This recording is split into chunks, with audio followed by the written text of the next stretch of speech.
Welcome to BIA Media, Canada's top black media provider. Whether you're looking for content on fashion, art, music, or simple lifestyle, we bring you the best the black community in Ottawa has to offer and so much more. And better yet, do you have a project you need help with? Well, look no further. We provide equipment, studio, and office space, as well as a team of dedicated individuals to help you bring those ideas to life. So don't wait. Check out our new website at biamedia.ca for more information on how to contact us and start creating today. BIA Media, your way. All right, everyone. Good morning. Welcome to our final session in our seminar on Malcolm X and Martin Luther King Jr. So over the past, 3 weeks, we've covered the lives of these men from the time that, actually before they were born, because we talked about their grandparents and parents and their influence on them. We've talked about the times that they lived in. We've talked about them as they came into prominence as religious figures, because that's what both of them are. We always have to remember that these are both ministers. So we talked about their early callings and how they got into their ministries. We talked about their beginnings in political activism. And then we talked last week about the year 1963, the year that they were furthest apart ideologically. Today we're going to pick up in 1964 and we're going to go up into 1968. For Malcolm, we will stop at 1965 because he is assassinated, unfortunately, February 21st, 1965. And for King, we will go up until April 4th, 1968. We're going to talk about their legacy, so we'll bring us up to the modern time. But in terms of their lifespans, this is where we will end. And it's really during this period, for Malcolm from 64 to his death in 65, and from King, really from 66 to 68, that they are at their zeniths in terms of their ideological development, in terms of their visions for the African world, for the world in general, how they were able to combine their respective theologies, one emerging out of Islamic theology, the other emerging out of Christian theology, and how they were able to combine those religious philosophies with social activism, with organizing. And they were charismatic enough to articulate visions that not just black folks, but white folks and Asian people and Latinx people and indigenous people all clung to and realized that there was something in these messages that they could use to build a better future. So we're going to talk about these legacies today. Again, we left off at the beginning of 1964 with their only meeting. This is the only picture that we have of these two men together. This is the only meeting that they actually had in person, even though they did exchange correspondences between their organizations. This meeting took place in Washington, D.C. as the Civil Rights Bill was being debated in Congress. And they met in D.C., they talked briefly, and they posed for this photo. And I love this photo because this is where they were in 64, 65. They were coming together. They didn't agree on everything tactically, but they realized that their struggles were intertwined. And particularly once Malcolm left the nation, he started to reach out to other civil rights leaders, and King was one of the major ones. And we'll talk about more about their connections soon. Because oftentimes, and this is why I love teaching this class, the legacies of these two men are boiled down only to 1963. The fact that they are thinking along the same lines in 64 and onwards never gets talked about. But we're going to rectify that today. So this session is called Apogees and Legacies. The apogee is the scene, the high point. So this is the high point of their careers, their contributions to African freedom, and we're going to talk about their legacies. So it really starts, though, earlier, because part of their legacies, part of the high point of their development is when they realized that the struggle was international. When they realized that the black freedom struggle was not just something confined to the United States, and that it was connected to this worldwide revolution for freedom that was happening in Africa, in Asia, in Latin America, this is where they become their most powerful and their most dangerous to the U.S. power structure. But it starts early. As soon as Martin Luther King comes on the international scene, 1955, 1956, with the Montgomery bus boycott, and he gets national international attention, you get African leaders that are themselves fighting for independence. The 1960s will be the decade of Africa independence. It started in the 1950s with states like Egypt and Sudan getting independence in the early 1950s. And by the time we get to the late 1960s, most of Africa is free from colonial domination. The first country south of the Sahara to get independence was Ghana in 1957. And this was achieved under the Pan-African visionary, who at the time was prime minister, would then become president, Kwame Nkrumah. Nkrumah had studied in the United States. Nkrumah had went to Lincoln University, a historically black college in Pennsylvania, one of which I am an alum of, and I love Lincoln, and I will talk about Lincoln any chance I get. But Nkrumah went to Lincoln. Nkrumah studied Marcus Garvey. Nkrumah was intimately connected with the struggle for freedom among African Americans. So when he heard about what King was doing, using nonviolent direct action in Montgomery with the bus boycott, he saw that this was very similar to how Ghana had achieved independence in its struggle against Britain. Blacks in Ghana had used nonviolent direct action. They used strikes. They used protests. And eventually, through this struggle, and there was bloodshed, because one of the kickstarters of the independence movement in Ghana is when Ghanaian troops who had fought for the British in World War II were demanding their pensions, and they were shot down by colonial forces. And this was one of the impetuses for independence in Ghana. And Nkrumah saw the correlations between what they were doing in Ghana and what was happening with African Americans. He had lived in America. He had seen American racism up close and personal. So he invites King to Ghana's independence in 1957. Most people that say that they know Dr. King, and they know the I Have a Dream speech, and they know a few other things, have no idea that King was in Africa, that King was in Ghana for Ghana's independence celebration. There's a story. Now, I'm still trying to track down how true this is. I don't know if it's a folktale or what, but there is this story. And they say, at Ghana's independence, there were also U.S. politicians there. The vice president of the United States was there at the time, Richard Nixon. And when all the celebrating is happening and Ghana gets free and they take down the British flag and they put up Ghana's flag and everybody's celebrating independence, Richard Nixon taps this person on the shoulder. And, you know, because he's in a sea of black people, and, you know, to some white folks, we all look alike. So he taps his black man on the shoulder and he says, "How does it feel to be free?" And the black man turns around and he says, "I don't know, because I'm from Alabama. I mean, I'm from Georgia." It was Martin Luther King, because Richard Nixon thought he was just one of the Ghanaians celebrating independence. And King was like, "Hey, we're not free yet. We're still fighting in the States." So I don't know how true that story is, but I've heard that several times. But anyway, Nkrumah reached out to King. King and his wife, they went to Ghana in 1957. Like so many African Americans that are now going to Ghana, particularly since 2019 and other times, Ghana was this fountainhead. And the president, Nkrumah, made it a point at Ghana's independence celebrations. And he said Ghana's independence is meaningless unless it's connected to the total liberation of all of Africa, and by extension, all African people. So from this time, Ghana had been a beacon for Africans in the diaspora to come back. W.E.B. Du Bois goes to Ghana. George Padmore from Trinidad goes to Ghana.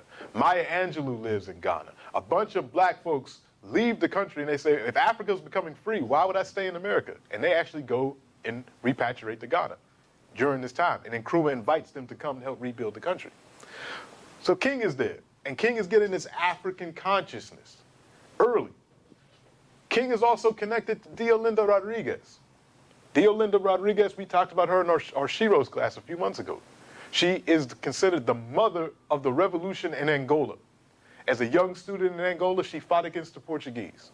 She fought against the project that the Portuguese were using to try to create an elite class of Africans, a class of Africans that would be more loyal to Portugal than to the struggle of their own masses. She resisted that. She joined the struggle for independence in Angola. Because of that, she had to leave the country for a while. She ended up going to Brazil. And when she was in Brazil, she wrote to Dr. King.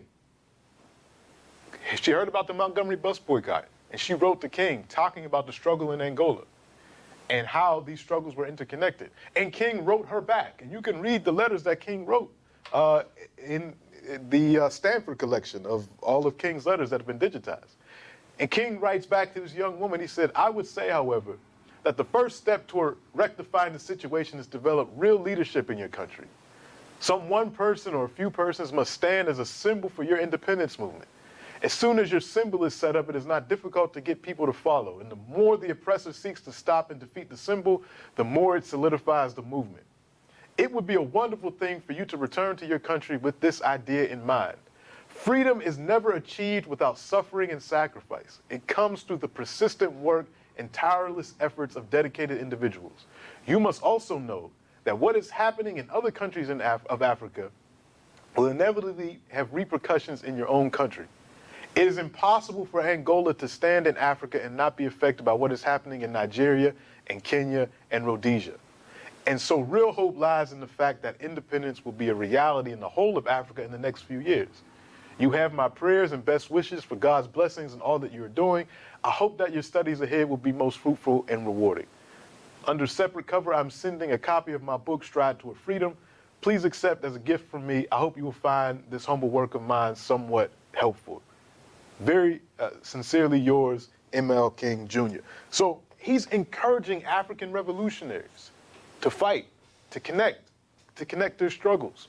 And she would go back to Angola and help the fight against the Portuguese. She would ultimately be killed in battle as she was crossing from Congo to Angola, enduring some tremendous fighting, but her spirit would live on. And now Angola is free. And there's statues of her throughout Angola. So again, I bring this up to show that King's interactions with Africa start early, and they influence how he's thinking about the freedom struggle of African Americans. King would be on the committee of something called, on the board of something called the American Committee on Africa. This was an advocacy group that was fighting to end apartheid and all the forms of colonial exploitation of Africa. When people talk about Dr. King, they rarely talk about this aspect of his work. That King was not just concerned with integrating water fountains and buses and these types of things, that King had not just an interest in Africa, but was actively working to free African people around the world, whether they were in South Africa, whether they were in Congo, whether they were in Kenya, Algeria, anywhere else. So King was on this committee, this American Committee on Africa, as one of its officials.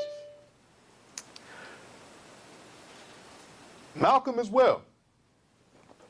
Oftentimes, when we talk about Malcolm, and we're going to talk about Malcolm's trip to Africa in 1964-65, a trip that is magnificently presented in this relatively recent book. This book came out in, I want to say, when did this come out?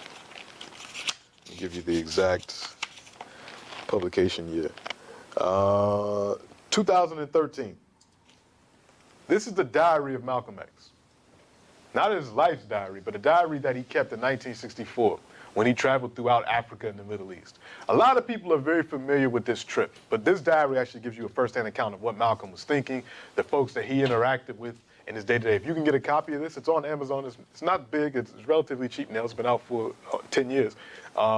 Read this book, because you can really get to hear Malcolm's inner thoughts. But that's not the first time Malcolm went to Africa. Malcolm first went to Africa in 1959 at the invitation of the Egyptian government, actually, and religious officials in Egypt who had heard about the Nation of Islam. And they wanted to have a connection with this black Muslim group, the fastest growing Muslim organization in America. In the 1950s America, there were not a lot of Muslim people in America. So when Middle Eastern countries, when African countries that are Muslim heard that this Nation of Islam existed, they wanted to have connections with it.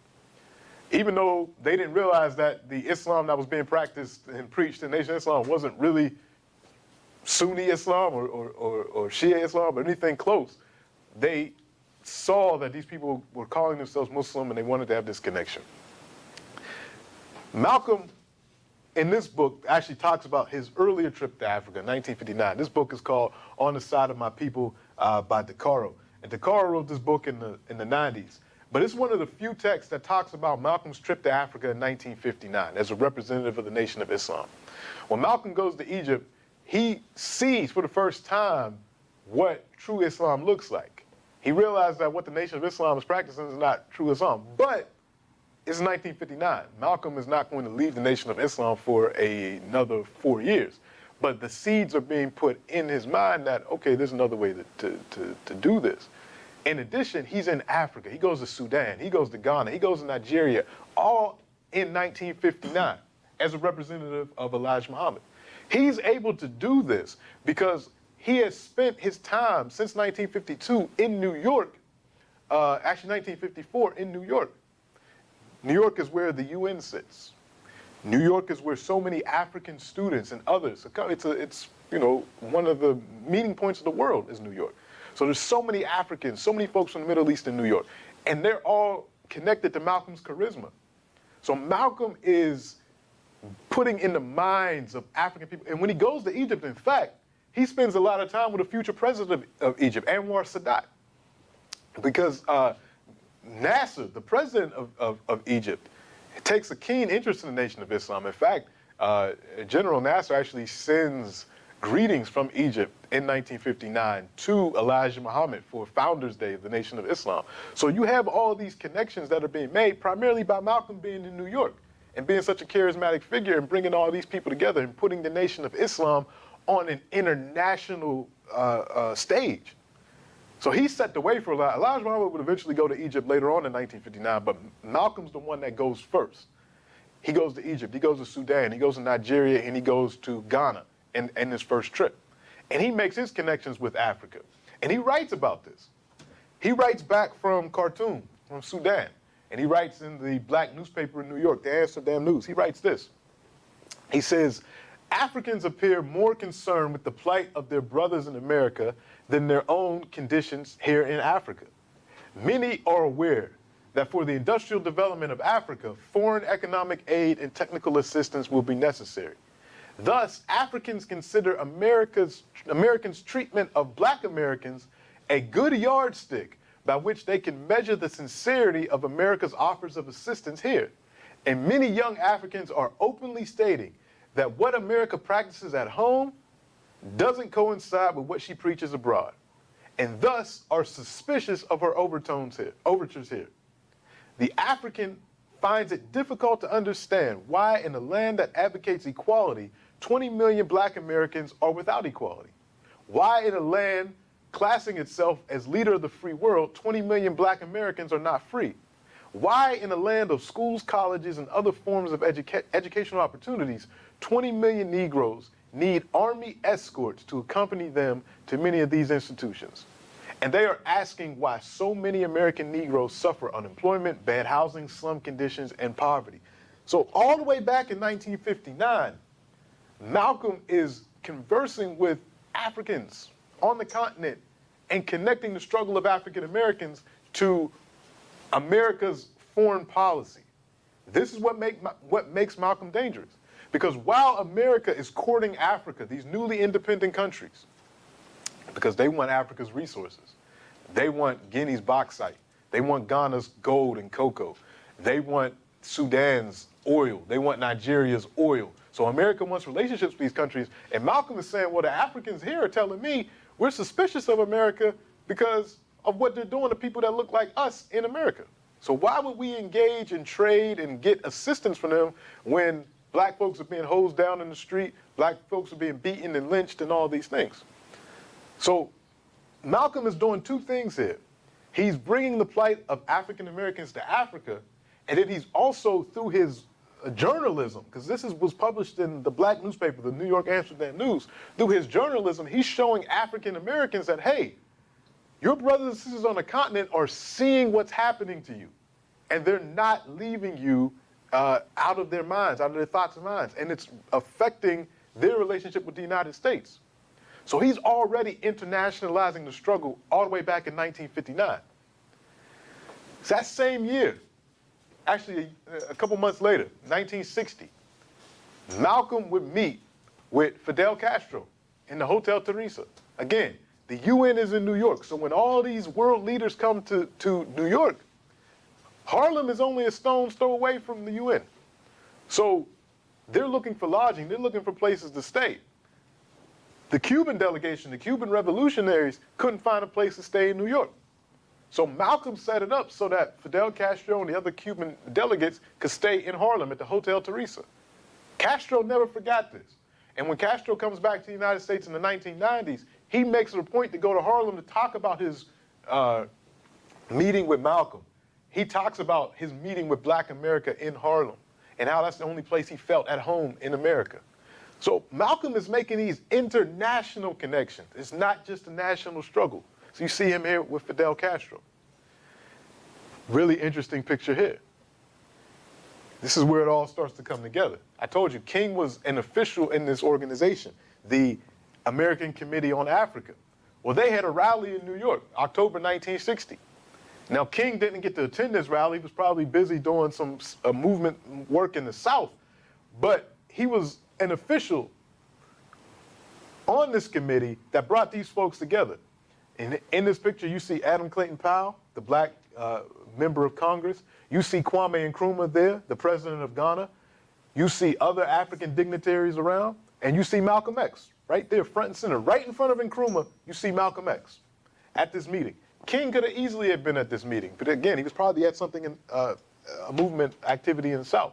So Malcolm and King were working with the same folks, all talking about African freedom, all the way back in 1960, 1959, 1960. Daniel, if you wouldn't mind, could you play that first video where Malcolm's talking about Africa in 1959?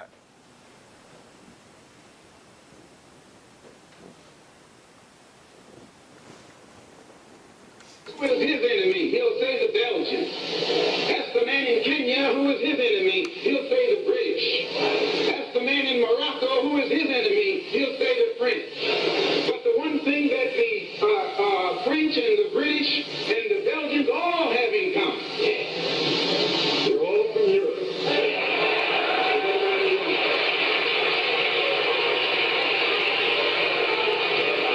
How could so few white people rule so many black people? This is the thing you should want to know. How could so few? The white man today will tell you that thousands of years ago, the black man in Africa was living in palaces.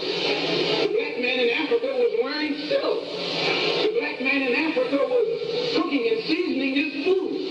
The black man in Africa had mastered the arts and the sciences. He knew the course of the stars in the universe before the man up in Europe knew that the earth wasn't flat. Right or wrong. Then if the black man in Africa had reached such a high state of civilization so long ago, at a time when the people of Europe were crawling on their own foot, what happened to make these people or enable these people to come out of the cave and come down into our civilization and take it over and reach us to the ground? What happened? How did they do it? These are the things you should want to find out before you say hooray, hooray, hooray.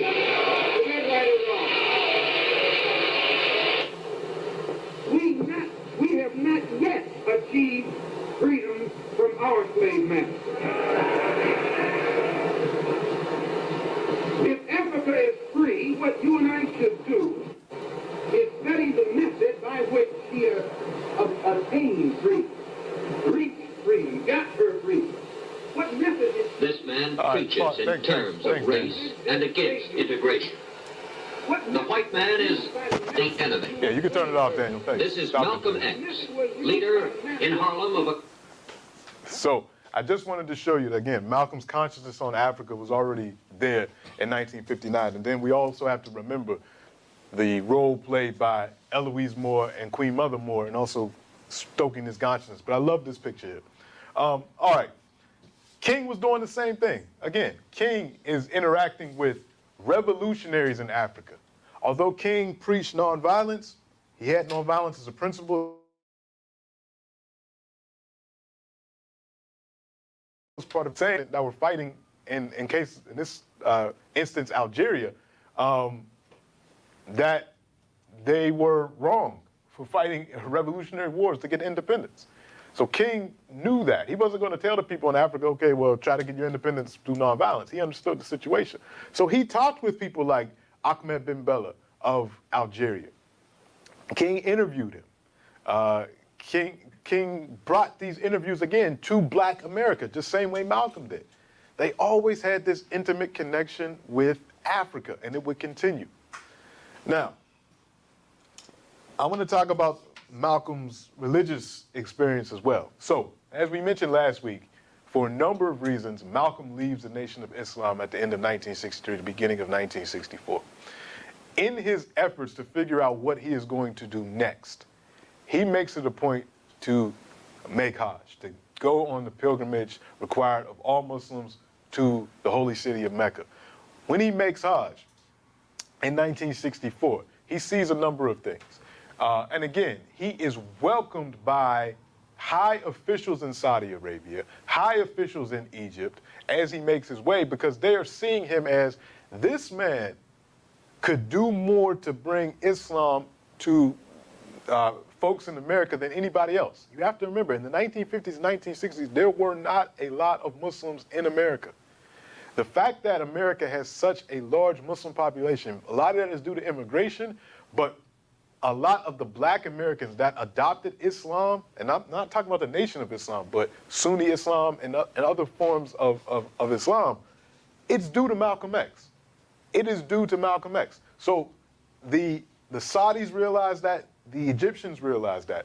So eminent Islamic scholars made it a point that when he went on Hajj, that they were going to help him really understand what Sunni Islam was all about, really understand how to pray, to really understand all the rituals, everything that was needed, to learn Arabic, to do all these things, to really engage in Quranic studies.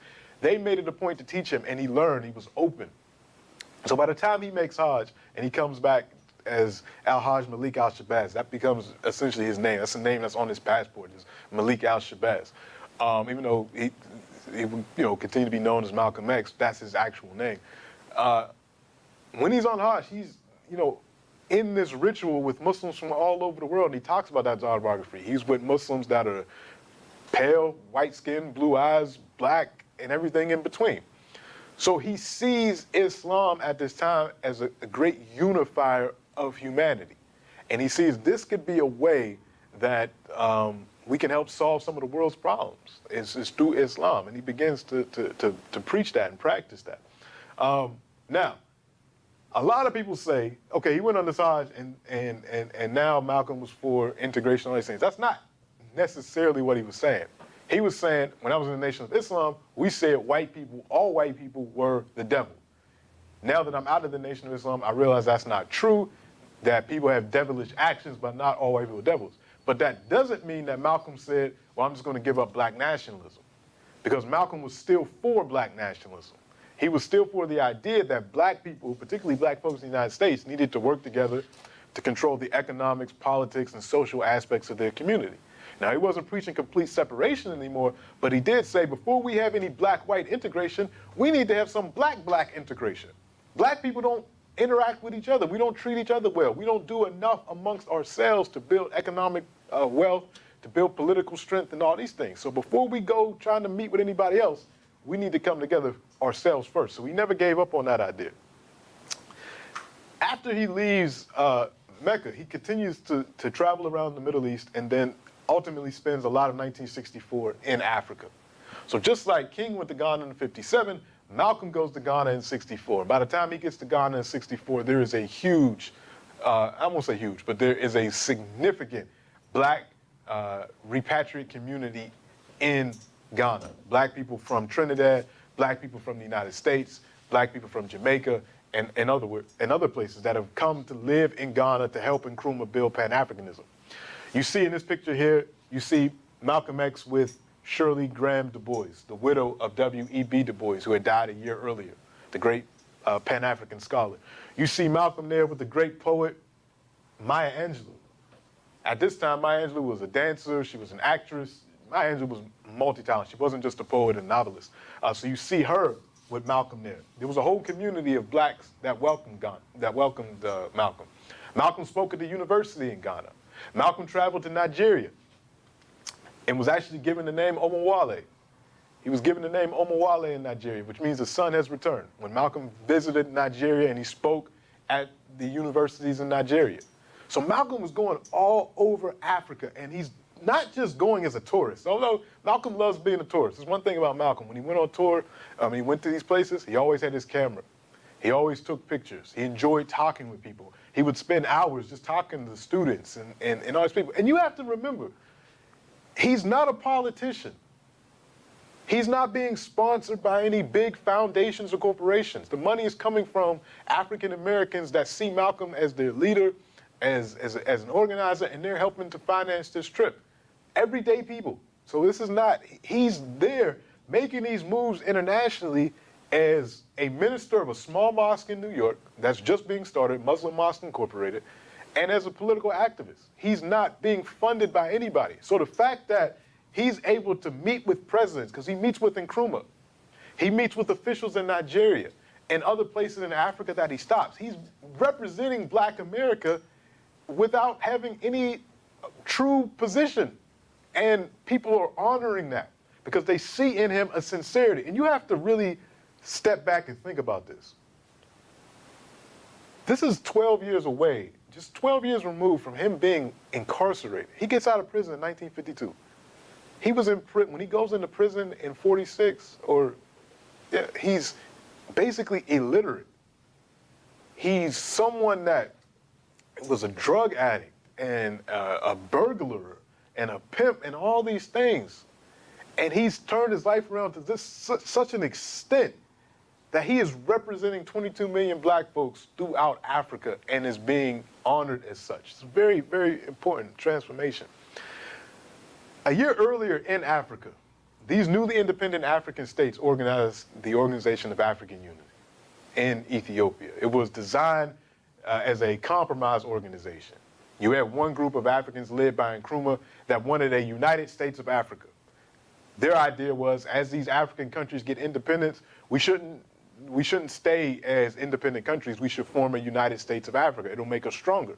There was another group of African leaders that said, no, we just got independence from, the colonizer. We want to, make sure our countries are straight first before we sign up for some big experiment of the United States of Africa. So the Organization of African Unity was a compromise organization. There was a place where African leaders could get together, talk about their common problems, try to find some common solutions without actually forming a united government. Malcolm saw this as an example of what could be done among the groups fighting for Black freedom in the Americas. He said, we don't all have to agree. Just like all these African countries that are getting independence, they don't agree on everything, but there are some common things that they can work on, that they can agree on, that we can figure out.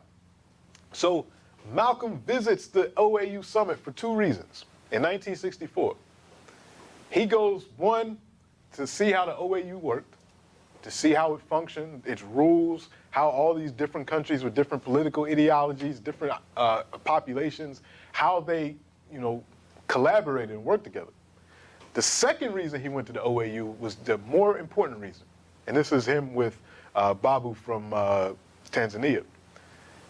He goes to the OAU summit with a desire to get the heads of state of Africa to put on record that they were going to go to the UN and bring the United States up on charges of human rights abuses. This was the goal, to get the support of African leaders, because the UN, particularly the General Assembly, it was all about numbers.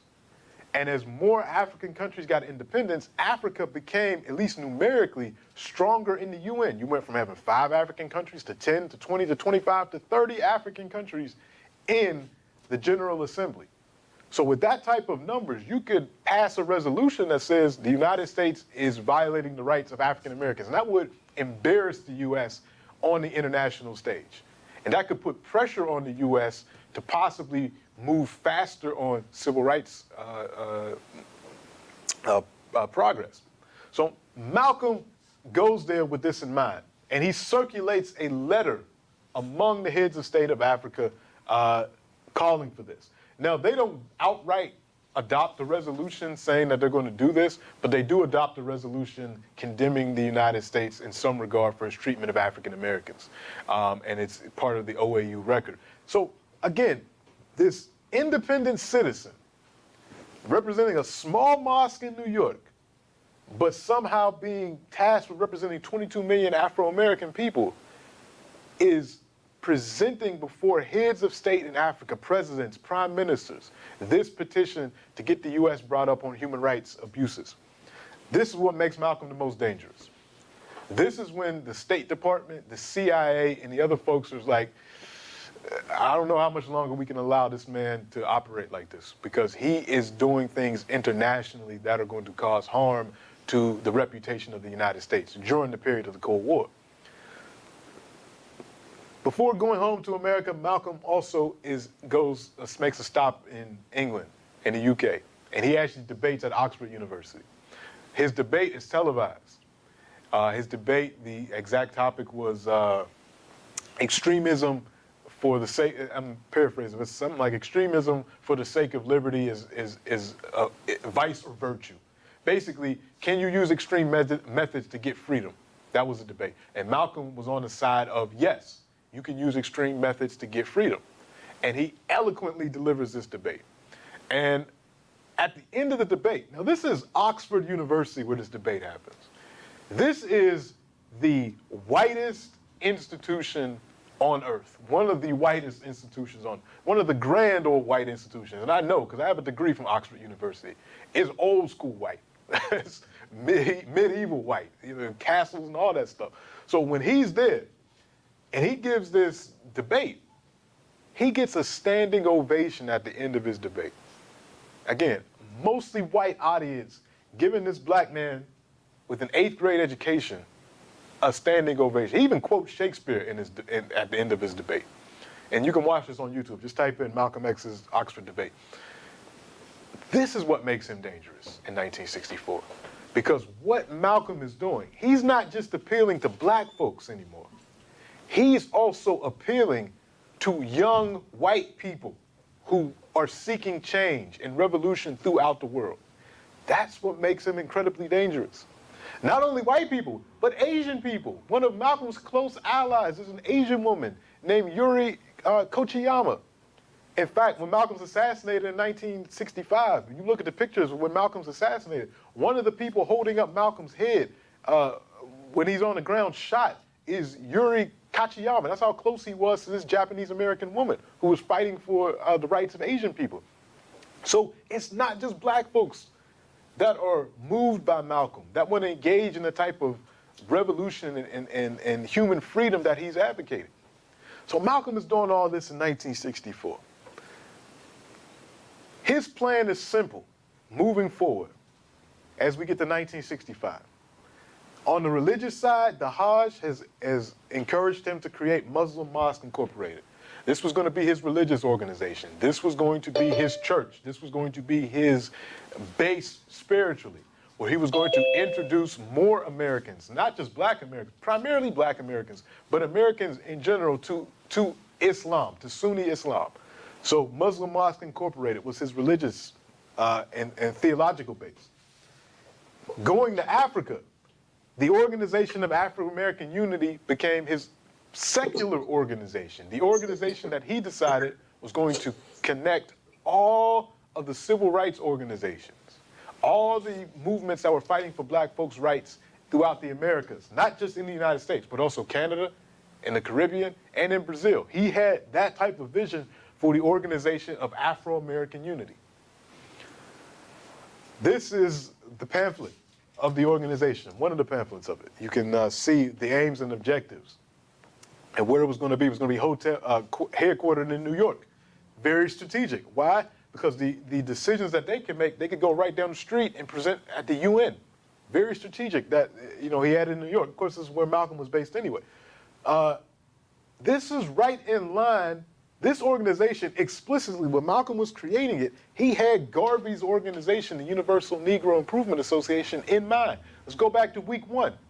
Remember, Malcolm's father and his mother were organizers for Marcus Garvey's organization in the 1920s. Malcolm would go with his father to hear his father speak and preach about Marcus Garvey's movement. So for Malcolm, this was just going back to childhood. This idea of organizing a movement to bring African people together is in his blood because it goes all the way back to his parents. Unfortunately, but before I get to the unfortunate part, a few weeks before his assassination, in early February 1965, Malcolm goes to Selma, Alabama. A lot of people don't think about this meeting and when they think about the Selma movement. In Selma, Alabama, Dr. King, the Southern Christian Leadership Conference, as well as the Student Nonviolent Coordinating Committee, the new fight is for voting rights. So the Civil Rights Bill passes in 1964. The next thing they want passed is a voting rights bill that will protect the rights of black folks to vote, particularly throughout the South, but also throughout other parts of the United States. In Selma, Alabama, if you've seen the movie Selma, you know about what happened on the bridge and the black people were attacked. This was all about voting. This was about voting rights. King is arrested in Selma, Alabama. The young people in Selma, Alabama actually are frustrated, and they invite Malcolm to speak. Now, Malcolm and King would have been together in Selma had King not gotten arrested. So Malcolm ends up sharing the stage in Selma, Alabama, a couple of weeks before he's assassinated, with King's wife, Coretta Scott King. And this is what Malcolm tells Coretta. He says, Coretta Scott King reflected years later. She said, Malcolm leaned over and said to me, Mrs. King, I want you to tell your husband, that I plan to visit him in jail here in Selma, but I won't be able to do it now. I have to go back to New York because I have to attend a conference in Europe, an African student conference, and I want you to say to him that I didn't come to Selma to make his job more difficult.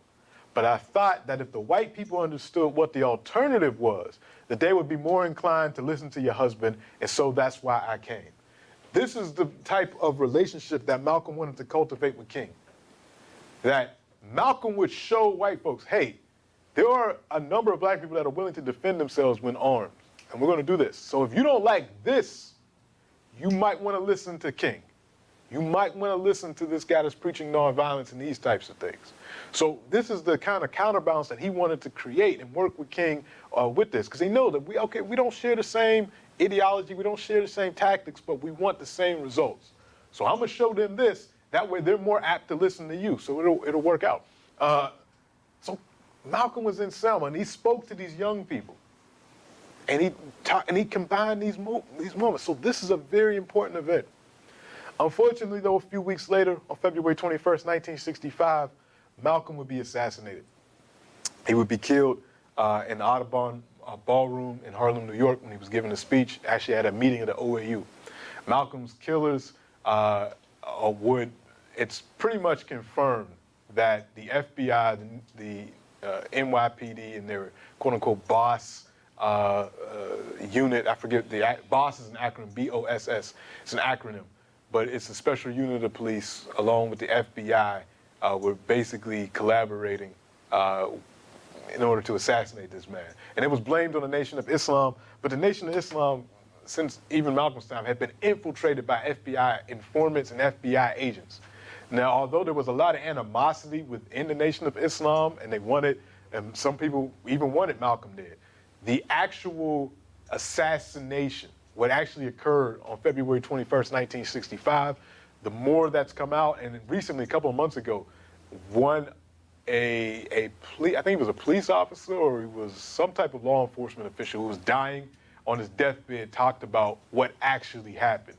And now the family, as a case has been opened up and more things are being uncovered about the government's role in this man's assassination, which is not surprising considering all the work that he was doing in just that limited time in 1964-65 and what he would have continued to do afterwards. So we're actually going to stop there for a second. I'm going to open it up for Q&A, and then we'll get into Martin Luther King Jr. and where he is after 1965. All right. Questions, and anybody before I go to the hands, Daniel, is there anything in the chat, any questions folks had in the chat? Yes, someone asked, was Malcolm X's question ever succinctly answered addressing how the Europeans, though such a small number of population, were able to turn the tables and present themselves and their culture as the primary standard which other worldly cultures are compared against? I think when he's asking that question, he was asking it rhetorically and basically imploring black folks to study. Malcolm used to say that of all subjects, history is the one that deserves most of our attention.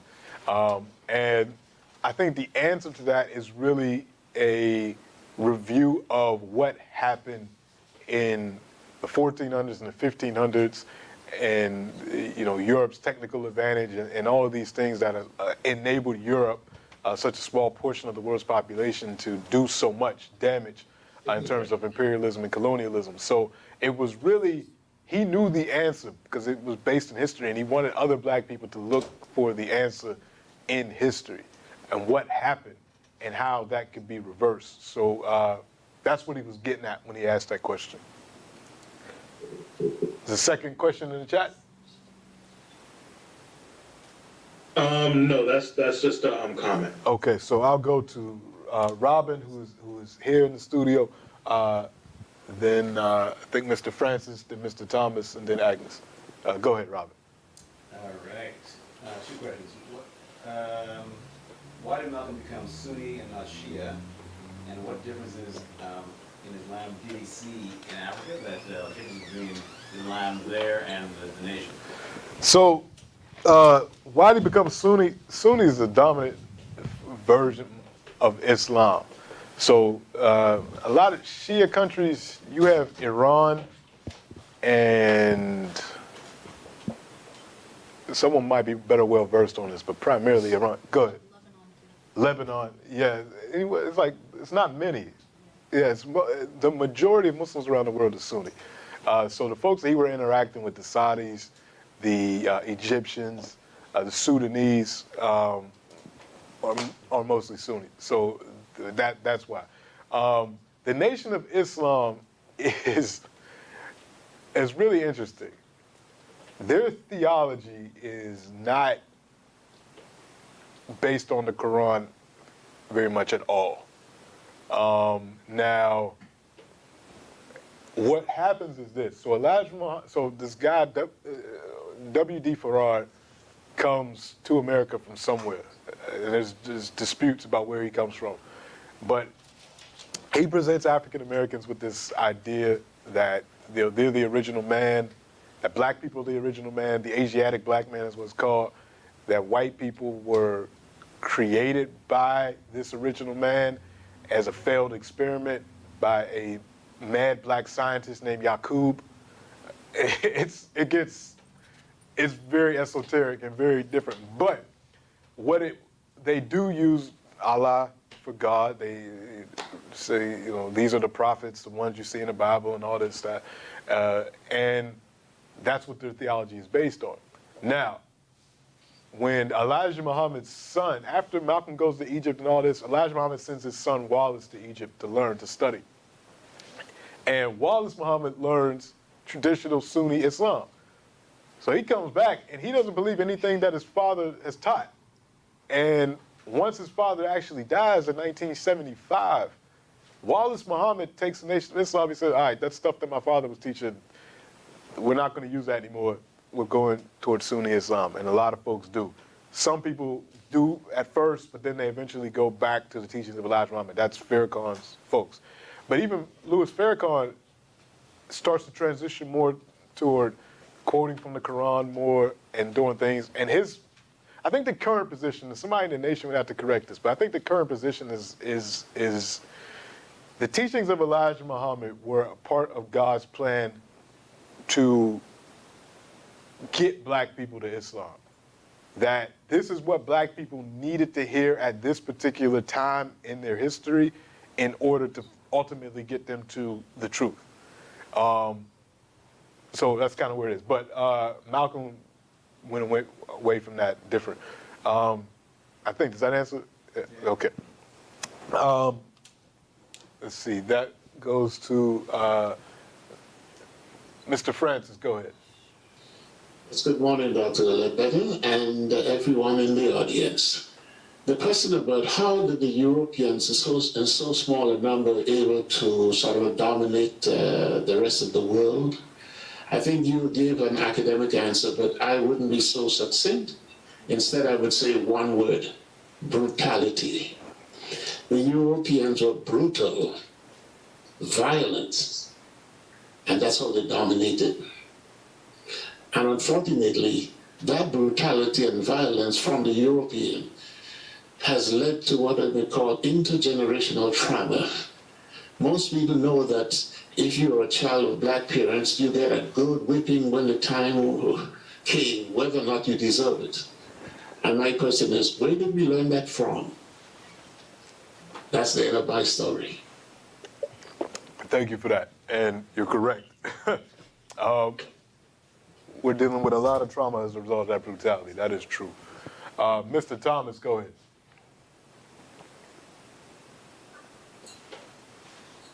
Good morning, all.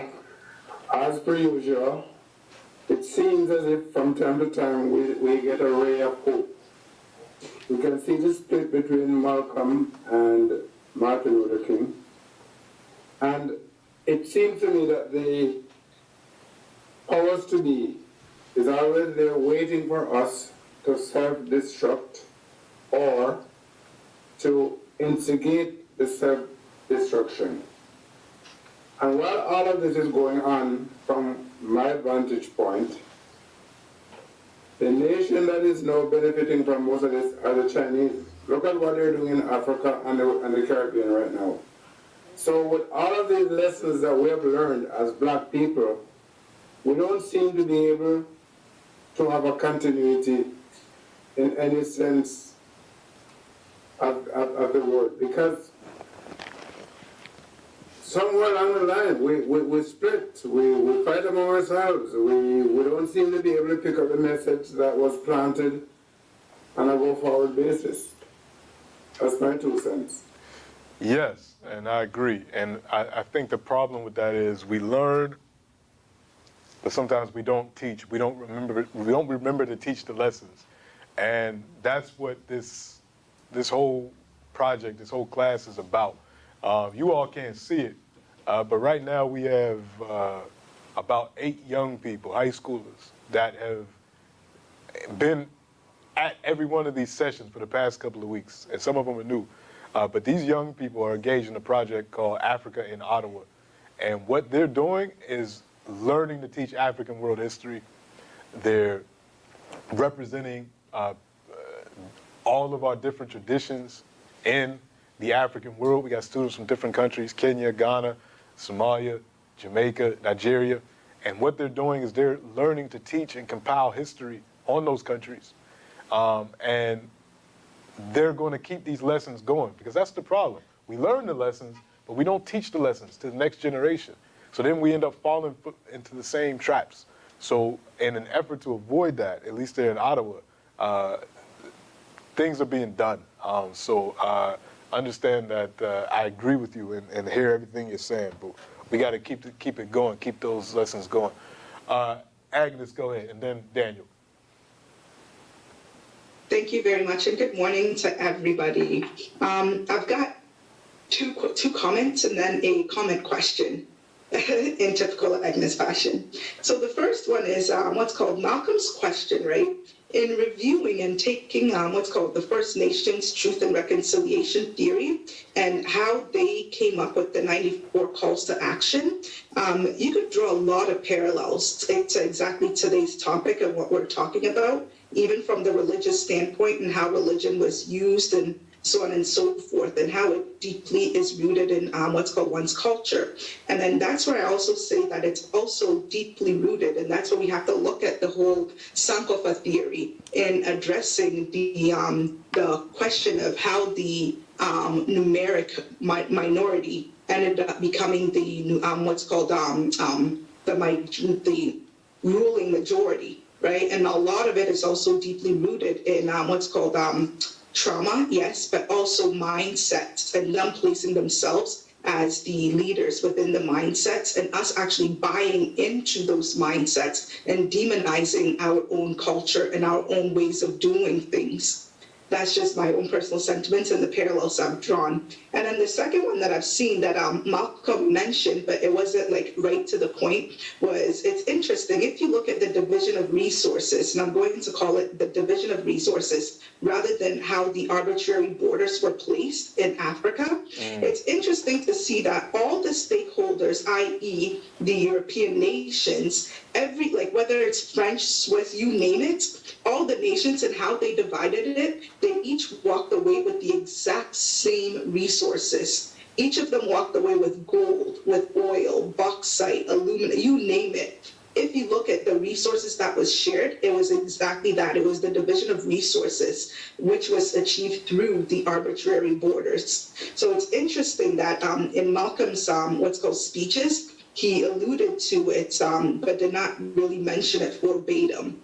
And then the last is that into what I've noticed in engaging in a lot of these conversations is the current undertone and the feelings associated when we talk about Africans, and even people rejecting the notion and the term African Americans. At what point did we sway from Malcolm's efforts and the theory of building bridges to tearing, like what's called breaking down the bridges, when it comes to the feelings associated with Africans in the diaspora, Africans in what's called in general? There seems to be a deep-seated hate going back to what's it called, the slavery era, and a lot of sentiments and talks about, well, Africans did this to us. And at what point did we get from what Malcolm was preaching to where we are now? And how could we return to building the bridges rather than burning them down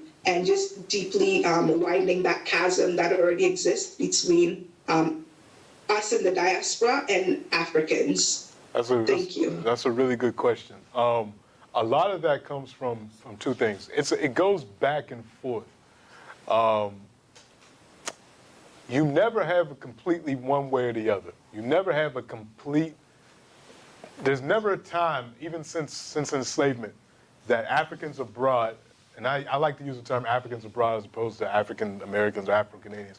Africans abroad have had, at times, a lot of engagement with Africans on the continent, and a sense of brotherhood and sisterhood, and then it dips, and then something happens and it comes back, and then it dips and then it comes back. So you have these cycles.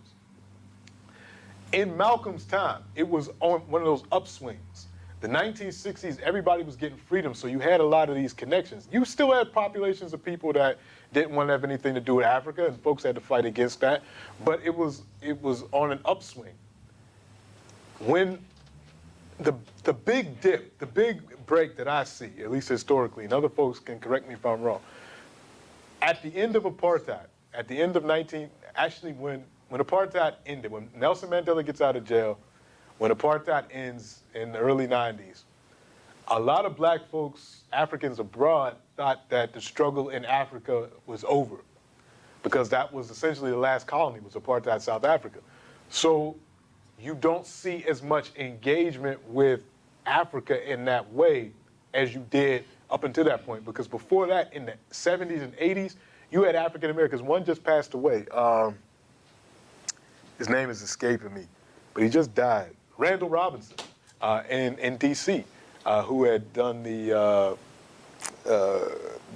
anti-apartheid advocacy organization in D.C. He just passed away. But throughout the 70s and 80s, black Americans were all on the divest South Africa movement. They were fighting to get apartheid ended and all this. But then once apartheid ended, people were like, I guess that's done. And we let those sentiments seep back in about, well, that's Africa, we're Africans abroad. I mean, we're African Americans or we're Afro-Canadians. We don't have anything to do with one or the other. All right, so you have these things. I think now there's a battle among the young people that is going 50-50. Well, you got this strong, and the internet is not helping. I think I've talked about this in this class before. But you got this strong sentiment of, I don't want to have anything to do with Africa, and then you also have a strong sentiment of people that want to be connected with Africa and Africa's future. So it's a battle. It's an ongoing battle. And revisiting this history helps get us on the right side of that battle. Because as you go through the history, there's never been a time where we haven't been connected in some way or another. And that's more intense in some areas than others, but that's the best answer I can give to that right now. Y'all gotta go. See y'all next week. Daniel, you had your hand up, and then I'll go to Christopher before we get back into it. There's another question in the chat. Somebody just asked, what are your thoughts on Aaron Magruder being the biggest proselytizer of Malcolm X's ideology for young people, and the Boondocks being how many people are first introduced to African thought? That's interesting. I don't even know. I'm not sure how many young people now watch the Boondocks or engage in the strip. I don't even know if the strip is still being published. But it was a nice little entree into political thinking and activism for a number of young people, particularly when the cartoon came out. It was very explicit at times, but sometimes, this is what the young people listen to. They listen to very explicit things. So if you want to draw their attention sometimes, you have to go down that explicit manner. But it is really good. I mean, the episode where Dr. King doesn't die, he's shot, and he gets in a coma, and he comes back, is one of the more powerful episodes of that series. So I think it's a nice little tool to get people thinking in those directions. It combines comedy with a message. So I don't think he's the number one propagator of Malcolm, but it's a good little source. I like the Boondocks. It's good. Christopher, go ahead. So I don't want to be, I guess, the person who, just comes in and pushes back on stuff, but there are two things that I think I heard that I don't necessarily agree with. The one about, the one fellow mentioned that, the brutality of white people, I guess, that, and, where they learned how to, whip their children, I think were his words. To my knowledge of, hitting your kids is a universal thing. If you go look at tribal societies today, they hit their kids regardless of what continent they're in. And I don't think that necessarily was learned from us. Onto the how human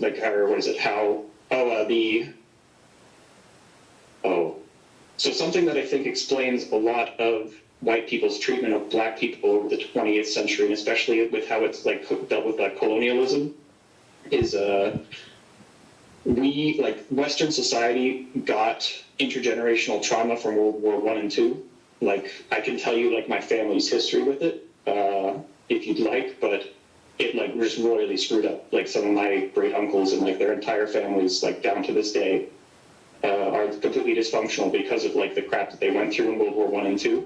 But those wars taught the people who went on to lead Western society that life is super cheap.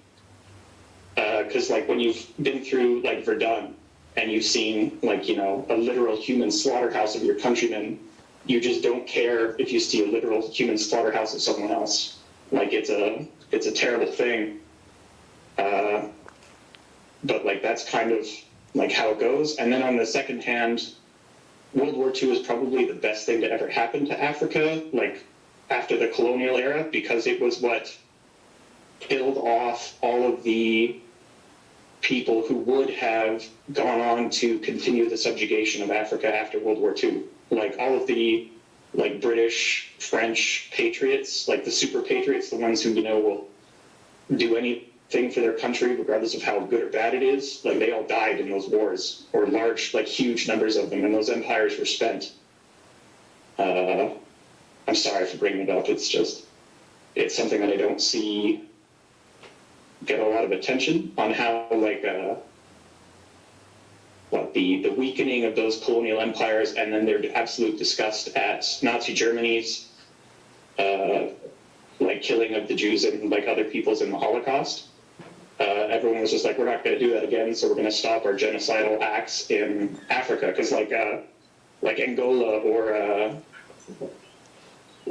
Rhodesia, all of those, like they could have just pulled what the Germans did to the Herero in like 1905 and just routed them all up and like shot them or driven them into a desert, but they decided not to because they no longer, like because of that, the trauma of like World War II and them saying we don't want to commit genocides anymore. But sorry, that leans back to what the one fellow said about brutality of Europeans, and that we used to be super brutal. Like we used to have no compunction about like going and committing genocides and whatnot. And after World War II, we somewhat stopped that. I'm sorry, I went on a huge tangent. That was possibly unrelated. Oh, no problem. Mr. Francis, go ahead, then we'll get back into it. Thanks, Dr. Legbert. I just wanted to respond to Christopher. He might have misunderstood what I said. I didn't say that Europeans learned brutality from us. Rather, I said they were able to subjugate and dominate the majority of people by their use of brutality and violence. And as a consequence of that, we today are suffering the intergenerational trauma that resulted from their brutality and violence on our people. Okay, so yeah, I'm sorry, I completely agree with that. All right. It's good that, yeah. All right. So, let's get back into it. I guess we're definitely over that, but that's good. All right. So, Malcolm's legacy would carry on, particularly when I like this speech here because it was primarily to the young people in Selma, Alabama in 1965. And these young people that had been engaged in the South, that had been fighting for voting rights, fighting for different things, they're with Martin Luther King, but many of them are starting to see Malcolm X's example and his logic as being sound, particularly the ones that have been beat up and put in jail and they're not super Christian and you know, they're not coming at the struggle from the perspective of religious suffering. So they're thinking, if I'm gonna get my head busted in, I might start fighting back because I'm tired of this. And one of the key spokesmen for that was a young man originally from Trinidad but grew up in New York named Stokely Carmichael, who is in Mississippi at this time. And so King is in 1965 starting to confront the young people that are starting to think like this. Not confront them, but he's asked to engage them. But King is also dealing with the question of Africa as well. And in 1965, King says this: to list the extensive economic relations of the great powers with South Africa is to suggest a potent nonviolent path. The international potential of nonviolence has never been employed. Nonviolence has been practiced within national borders in India and the United States and in regions of Africa with spectacular success.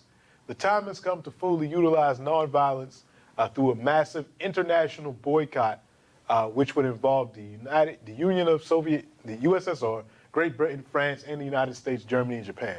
Millions of people can personally give expression to their abhorrence of the world's worst racism through such a far-flung boycott. The time has come for an all-international alliance of all nations against racism. This was King in 1965. What he's talking about is divesting from South Africa.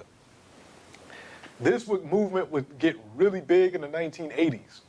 Once apartheid became so outrageous that nobody could avoid it anymore. But King was advocating for the divestment in South Africa all the way back in 1965. When Malcolm died, King wrote to Betty Shabazz. Just the same way Malcolm engaged with Coretta Scott King when King was locked up in Selma, King wrote to Malcolm's widow, Dr. Betty Shabazz. And he said of Malcolm, while we did not always see eye to eye on methods to solve the race problem, I always had a deep affection for Malcolm and felt that he had the great ability to put his finger on the existence and root of the problem. So again, oftentimes these two men have played against each other. They talked about in opposition, but King takes the time out of his day to write to Malcolm's widow saying that he had a deep affection for Malcolm, even though they disagreed. So I always like to put that quote in. But like I said, next year, 1966, we're going to start to see changes in King. Because now the Civil Rights Act has passed, 1964. The Voting Rights Act passes in 1965. after the courage of people like Fannie Lou Hamer and others, the Freedom Summer of 1964. So that has passed. Now King is saying, okay, well, what's the direction of the movement going to be? We got these two big pieces of legislation. What's next? Well, in summer 1966, King is on the march against fear in Mississippi, because Mississippi was the last place, not the last place, but what was considered the toughest nut to crack in the South, the most racist state. And if you see what's going on in the United States now, Mississippi is still holding up that mantle as being one of the toughest places to live for black lives. But in 1966, there was this guy named James Meredith. James Meredith was trying to integrate the University of Mississippi. He had integrated the University of Mississippi. James Meredith decides he's going to have a one-man march against fear. He's going to march from one place and go into Mississippi by himself. So he's not in an organization. He doesn't contact Dr. King or the NAACP or Student Nonviolent Coordinating Committee. He's just going to march against fear by himself. So he goes and starts his march, and a couple of miles into the march, he gets shot by some racist in Mississippi. He doesn't die, but he gets shot. In his hospital room, he's visited by Dr. King, and he's visited by the new chairman of the Student Nonviolent Coordinating Committee, Stokely Carmichael. And they say, all right, James, we're going to continue your march. We're going to continue your march against fear, and we're going to bring all our organizations together, and we're going to continue this march. But a change has occurred in SNCC, the Student Nonviolent Coordinating Committee. Stokely Carmichael is now a chairman. SNCC had started out as an interracial organization. You had young white students, you had young black students that were coming down to the South, often spending their summers doing different projects, voting rights, desegregating things, freedom rides, all that, sit-ins, all of that. Stokely Carmichael comes in 1965. He's he's in SNCC earlier, but he becomes the leader of SNCC in 1965, and he's greatly influenced by Malcolm. And one of the first things he does, or he advocates for, is that all the white students in SNCC are put out of the organization for a number of reasons. We actually will get into this in another class. We talk about this another time. But essentially, SNCC is becoming much more of a black nationalist organization. SNCC is starting to reconsider the nonviolent part of their name. It's the Student Nonviolent Coordinating Committee. But Stokely Carmichael has been arrested so many times, tear gassed so many times, seen so many members of SNCC killed, including white students. Two white students were killed, SNCC students. And then the other black people in Mississippi and Alabama that work with SNCC have seen so much violence, so many people killed. Stokely Carmichael's in a position now, thinking, we're going to start fighting back. We're going to start fighting back, because this next stage in the struggle, it's not going to be just about lunch counters and separate bathrooms and all that. We want power. We want political power. We want economic power. And the young people are moving toward this. King is still committed to nonviolence as a principle, as a religious principle. This is part of his faith. And he sees it as a proper tactic for the struggle. So all this is coming together in Mississippi. And one night in Mississippi, as the marchers are making their way through, they're attacked by the police, they're tear gassed, and Stokely Carmichael has had enough. And at this point in 1966, Stokely Carmichael, some of the other youth, they're like, we've been talking about this idea. Tonight, at tonight's rally, we need to bring the idea out. And the idea was Black Power. Black Power. This is going to be the new slogan. The previous slogan of the Civil Rights Movement was Freedom Now. Now the slogan was going to be Black Power. King was not for Black Power as a slogan. No, King was for black people having economic power, black people having this, but he didn't think that the slogan was needed. He thought it was undefined. It would be equated with white power, which was about violence and these types of things. King didn't want nothing to do with it. But at this one particular rally in Greenwood, Mississippi, Black Power was born. Stokely Carmichael gets on the stage and makes a call for Black Power, and it gets national and international attention. So by the time we get to 1966, King has to constantly be confronted with this new militant youth. that have taken Malcolm X as the martyr of the movement, of their new vision of the movement. So Malcolm becomes even more powerful in death because now he's a martyr. So the young people are against King. Not against King, but they have ideological differences. King also realizes that he has to try to make nonviolence work outside of Southern settings. So, because again, a lot of victories have been done. Desegregation is on the way in the South. You know, those signs, colored only, whites only, that stuff's being taken down. Voting rights is happening. Black officials are being elected all over the country. But still, the material life of most black people hasn't really changed that much. Most black people were still poor. Most black people still lived in bad housing. Most black people still were, underemployed or unemployed. So King decides, I'm going to try to make this work in the North. In 1966, King and his family moved to Chicago because King wants to talk about housing rights now, as well as other economic rights for black folks. King's family moves to the hood in Chicago in 1966. He moves his family into an apartment in Chicago. Now, King has been middle class his entire life. His family comes from, generations of a black preacher's family in Atlanta, Georgia. Nice house. In the South, the houses are really big. He comes from a nice area. He has a nice house. When they move to Chicago, he's living in a crowded apartment. The summers are incredibly hot with no AC. The winters are cold because the heat doesn't hardly work. There's vermin and a lot of things. And King writes about the change that he sees in his children's behavior, because his whole family moves. And I still don't know how he convinced his wife to move to this apartment in Chicago. They bring the whole family. And he says he immediately sees the changes in his children's behavior because of the overcrowding, because of the heat, because of the lack of resources in the community for things for children to do. And if you know anything about the U.S. today, Chicago is one of the most violent places in terms of where black folks are living in the United States. A lot of killings, a lot of youth killing each other, a lot of things happening, all in Chicago.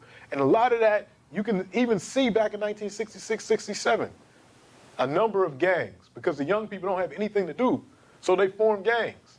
They don't have a lot of attachments. Their parents are either working or unemployed, a lot of drug use, and all these things are happening. And King is seeing all this. King is hanging out in the pool halls, because Dr. King was really good at playing pool. So King would go to pool halls and talk to people. They'd be surprised, oh, it's Dr. King. And he'd roll up his sleeves and he'd start playing pool with the brothers and talking to people. King really immersed himself in the ghetto in Chicago. And he was like, this is the new struggle. It's not just about taking signs down and from whites only and coloreds only. It's not just about voting. It's about economic rights. How can we, really engage in the American dream if black people are locked out economically? And one of the main reasons why black people were locked out, particularly in the North in Chicago, is because you had residential segregation. So one of King's works in Chicago, one of the things he was trying to do was to integrate the white community of Cicero, a suburb of Chicago. When King attempts to integrate Cicero, and so that black folks can buy homes in this neighborhood, he meets with some of the most virulent racists he could imagine. He says the white faces and the hate that he saw on white faces in Cicero, Illinois, exceeded what he saw on the faces of white racists in Mississippi and in Alabama. This is how vicious these white folks were in the so-called North. They were waving Nazi flags, throwing bricks and bottles, and he just said the hatred that were in his eyes as they were marching in this neighborhood. And he was unsuccessful in trying to integrate this neighborhood.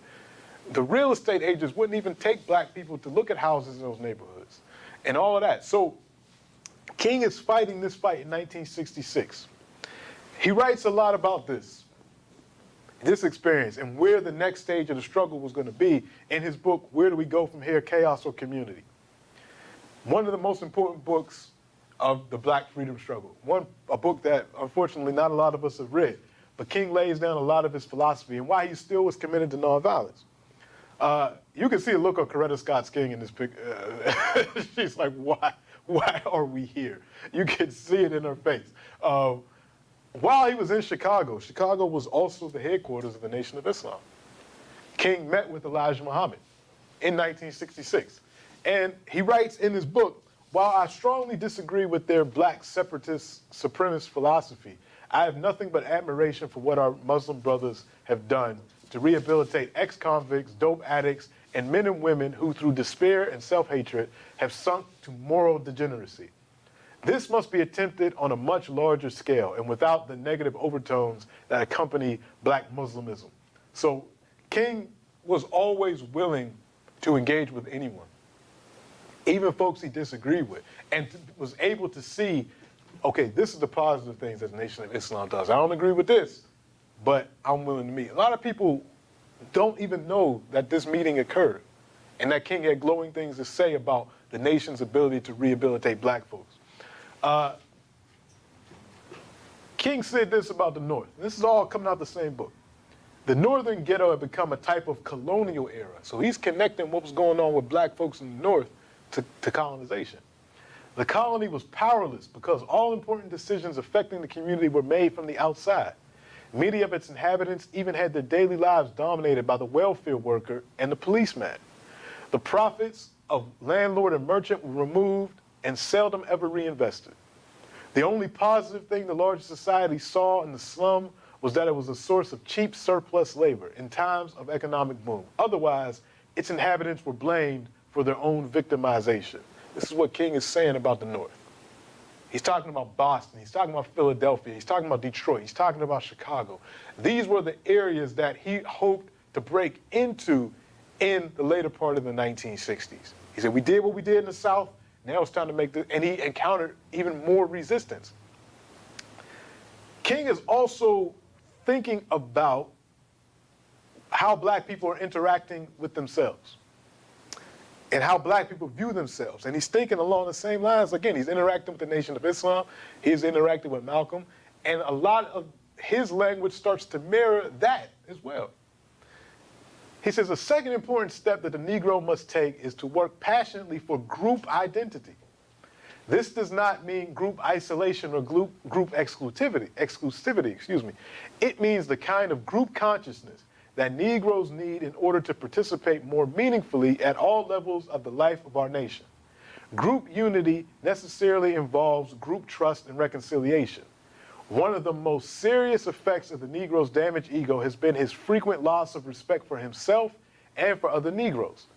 He ends up with an ambivalence toward his own kind. To overcome this tragic conflict, it will be necessary for the Negro to find a new self-image. And King is starting to, again, he's starting to sound a lot like Malcolm, using different words, but talking the same thing. Group identity. Black people having a self-worth and self-esteem. Daniel, if you could you play that third video?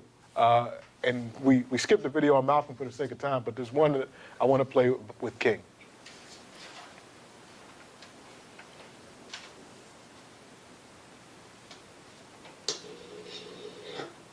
Come here tonight and plead with you. Believe in yourself and believe that you're somebody. As I said to the group last night, nobody else can do this for us. No document can do this for us. No Lincolnian Emancipation Proclamation can do this for us. No Kennisonian or Johnsonian Civil Rights Bill can do this for us. If the Negro is to be free, he must move down into the inner resources of his own soul and sign with the pen and ink of self-assertive manhood his own Emancipation Proclamation.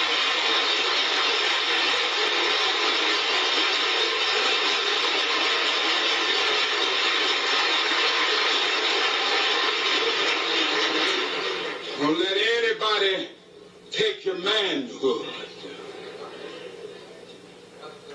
Be proud of our heritage. As somebody said earlier tonight, We don't have anything to be ashamed of. Somebody told a lie one day. They couched it in language. They made everything black, ugly, and evil. Look in your dictionary and see the synonyms of the word black. There's always something degrading and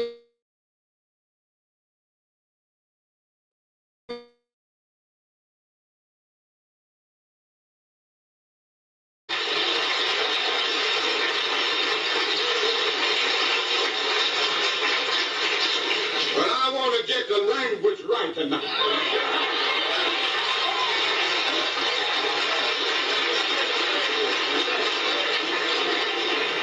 Get the language so right that everybody here will cry out, yes, I'm black, I'm proud of it, I'm black and beautiful.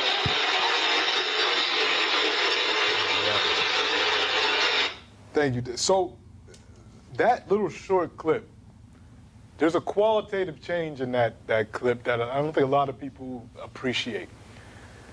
Most of the time when Dr. King wrote, he called black people Negroes. And that's what black folks were called at the time, Negroes. But by the time he gets to the end of that speech, he says, black and beautiful. That yes, I'm black and I'm beautiful. That's a qualitative change from Negro to black. And it shows where King's consciousness was going. He is not accepting of violence in terms of black power, but the consciousness building, the group identity, all of that. The fact that King is saying in that speech, the black man has to sign his own Emancipation Proclamation. This is in no civil rights bill, nothing else can do that for us. We have to do that for ourselves. That speech sounds like something that could have easily came out of the mouth of Malcolm X. So you see where King's consciousness is by the time we get to 1966, 67. You know, he's even more in the same book. PJ, this is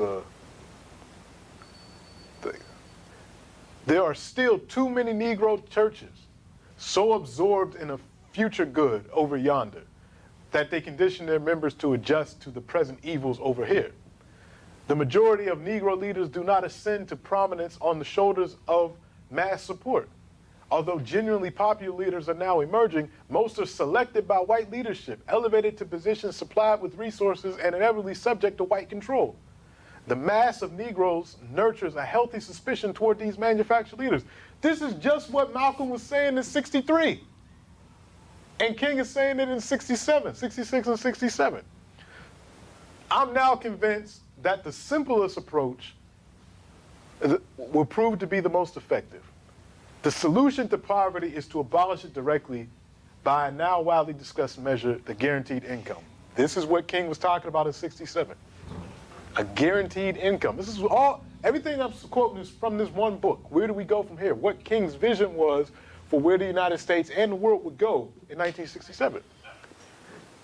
This revolution of values must go beyond traditional capitalism and communism.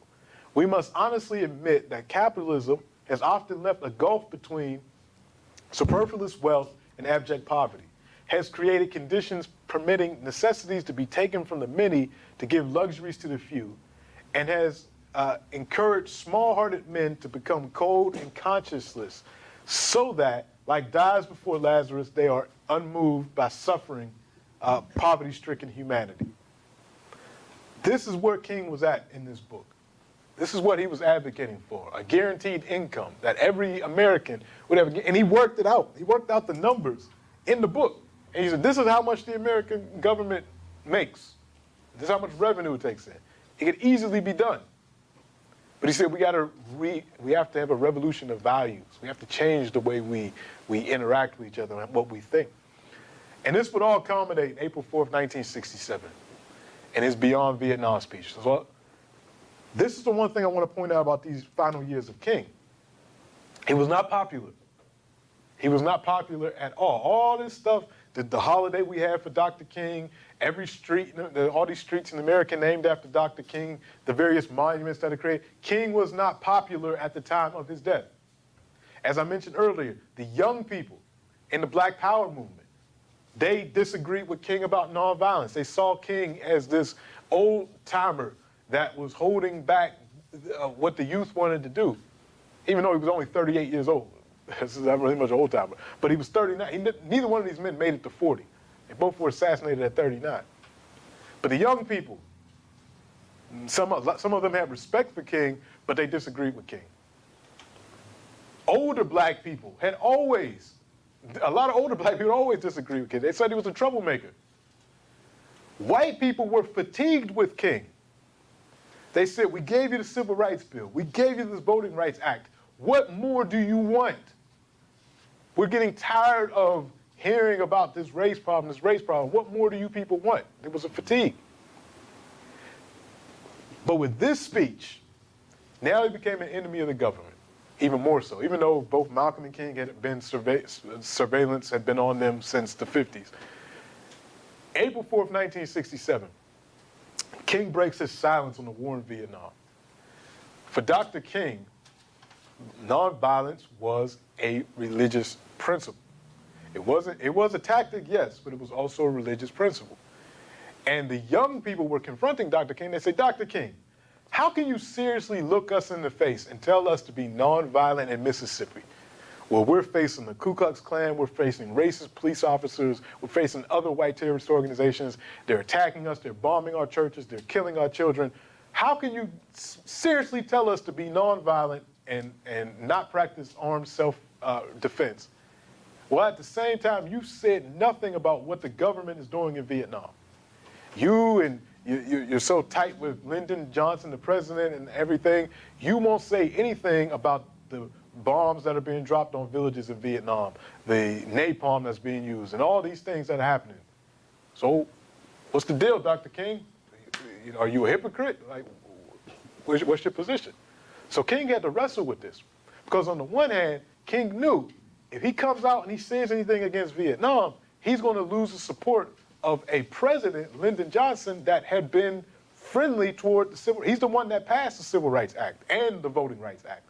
Johnson, even though he was a white Southerner from Texas, the last person you would think, I would say, and with all honesty, there has been no president since either, I would say, Ulysses S. Grant and Abraham Lincoln that did more. There's no president in the 20th century that did more for black people than Lyndon Johnson.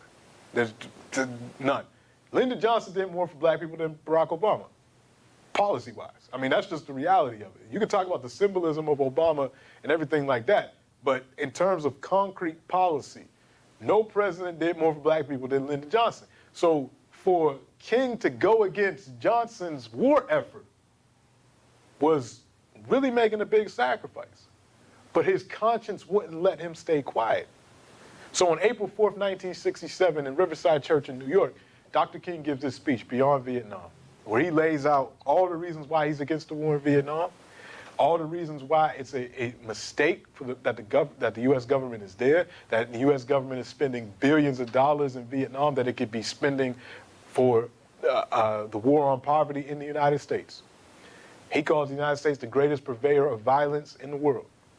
And again, he calls for a revolution of values. He's calling for a revolution, but not a political revolution, economic revolution per se, but an economic of values. How do we value human life? How do we value, equality over materialism and all these things? So he lays it out in this speech, and the date is incredibly important because it's going to be a year later, April 4th, 1968, that he's assassinated. But King wouldn't just give these speeches. He put action to this. And just like Malcolm, who planned to use the UN, King was going to use the UN. Daniel, could you play that other video?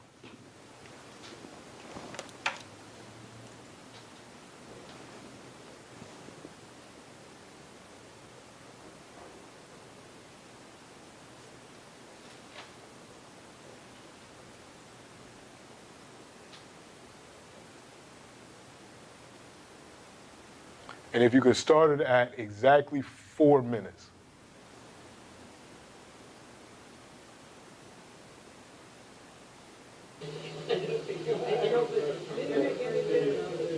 Ladies and gentlemen of the press, a meeting with Dr. Ralph Bunch. I would like to mention the persons who served on the committee, Dr. Benjamin Spock. Dr. Benjamin Spock, I'm naming the persons who were on the committee that just met with Dr. Ralph Bunch. Dr. Benjamin Spock, Mrs. Dagmar Wilson, Mr. Dave Dellinger, Mr. Cleveland Robinson, and Reverend James Bevel, all of whom are a part of this mobilization in a very significant way. The Secretary General, as you all know, I'm sure, Mr. Utant, is in Afghanistan today, and he had the Undersecretary, Dr. Bunch, to receive us and to receive the petition which we presented. Now, I'd like to read the petition, and then you may feel free to ask questions. From towns and villages, cities, campuses, and farms, we have come in tens of thousands to march and rally at the United Nations in New York and at the birthplace of the World Organization in San Francisco on this, the 15th day of April, 1967. We, the participants in today's unprecedented national peace demonstration, although of many national origins, faiths, and shades of political opinion, are united in our conviction of the imperative need for an immediate, peaceful solution to an illegal and unjustifiable war. We are determined that the killing be stopped and that a nuclear holocaust be avoided. We rally at the United Nations in order to reaffirm our support of the principles of peace, universality, equal rights, and self-determination of peoples embodied in the Charter and acclaimed by mankind, but violated by the United States.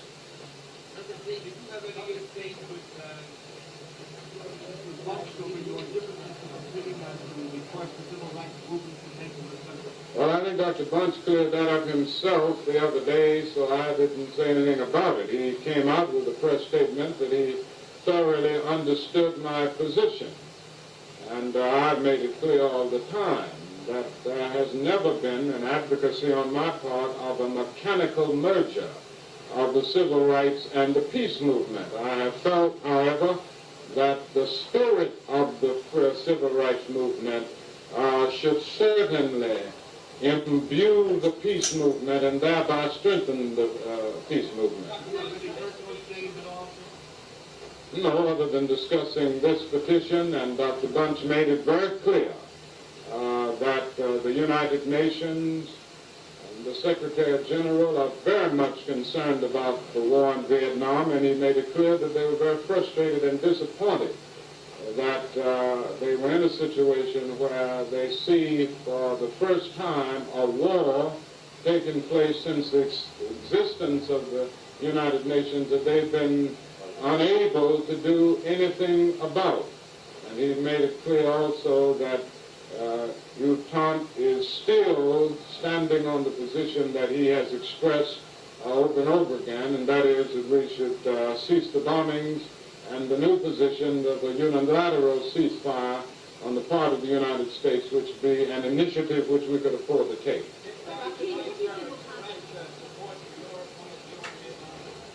We didn't go into that. I'm sure he supports the Secretary General. He certainly implied that, and I think he said it publicly before. So we didn't go into any details on that. But I think I can be safe in saying that Dr. Bunch would support the position of Utant. Well, I hope it will arouse an awareness on the part of many, many people in our country, and in arousing an awareness on the part of many people, cause them to take a stand in their own personal ways against what we consider a very unjust and unjustifiable war, and a war that is terribly damaging the soul of our nation. All right, thanks, Daniel. when Dr. King kept mentioning Dr. Bunch, he's talking about Ralph Bunch, who was the Undersecretary General of the UN at the time, a black man actually from the States, who was a chief diplomat, so that's who he was meeting with. But that protest took place a few weeks after this speech, both in New York and in San Francisco, where the UN is based. So King put action to his work. And you saw it was an interracial coalition of people that were fighting for peace. And that first question asked him about the civil rights movement and the peace movement, because many of his critics were saying, you don't get to talk about this. Only stick to civil rights. You shouldn't be talking about international affairs. You should just focus on this. But that's not where King's mind was, just like it wasn't where Malcolm's mind was toward the end of his life. They were thinking internationally. They were internationalists. They were connecting these struggles. But he never forgot about the struggle back home. And again, he's fighting for economic rights. So when marchers in Memphis, Tennessee asked Dr. King to come to support them as they struggled on strike, these were sanitation workers, black men that, were garbage collectors who, had horrible working conditions. They weren't allowed to be drivers and all types of other things. And they were on strike, in Memphis. And Dr. King, even though he was tired, he was engaged in so many other works, he came and supported them. And he gave a speech. And that would be the last speech that he would give on April 3rd, 1968. Because the next day, April 4th, he was assassinated at the Lorraine Hotel in Memphis, Tennessee. But just like with Malcolm, I'm not going to spend a lot of time talking about the assassinations, because all that did was transition them into the realm of ancestors. They're still influencing people, both Malcolm and Martin, from where they're at now as ancestors. So it's incredibly important for us to remember that, because we're looking at this through the eyes of African culture, that physical transition is a spiritual transition that makes them even more powerful beings. So once King goes, we see Kwame Nkrumah, and he says, although I don't agree with King on some of his nonviolence views, I mourn for him. The final solution of all this will come when Africa is politically united. Yesterday was Malcolm, today Martin Luther King, tomorrow fire over the United States, which is exactly what happened. Once King was killed, that's when the Black Power movement really sparked off.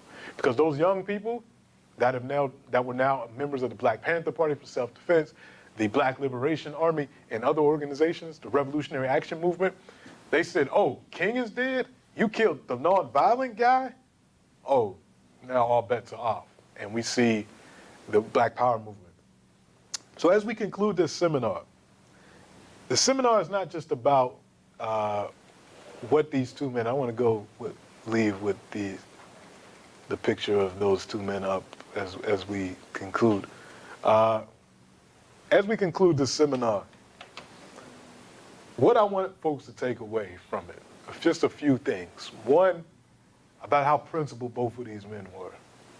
They took nothing from their movements. They died owning very little. They weren't trying to get rich off these movements. They weren't trying to, inflate their own egos with these movements. They were selfless in what they did for the people. We should take from that. We should take for the fact that these men were concerned with the entire African world, the world in general, particularly the entire African world, not just their own locales. We should take from that. We should take from it that they didn't just emerge out of nowhere, that they had parents and other mentors that guided them to where they were going to be. And the last thing I want everyone to take from this is studying this, and this is just a short seminar of 4 weeks, is use our course website, look at the materials, read the books by Martin Luther King, read the columns by Malcolm X, listen to their speeches, watch the videos. A lot of the stuff is available on YouTube, and come to your own conclusions. But more importantly, don't just stick to learning about these men during Black History Month or when it's Martin Luther King Day and seeing the watered down versions of who they are or let other people tell you who they are. Look for yourself. Engage the material for yourself. Don't even believe what I'm saying. Really, go into our course website.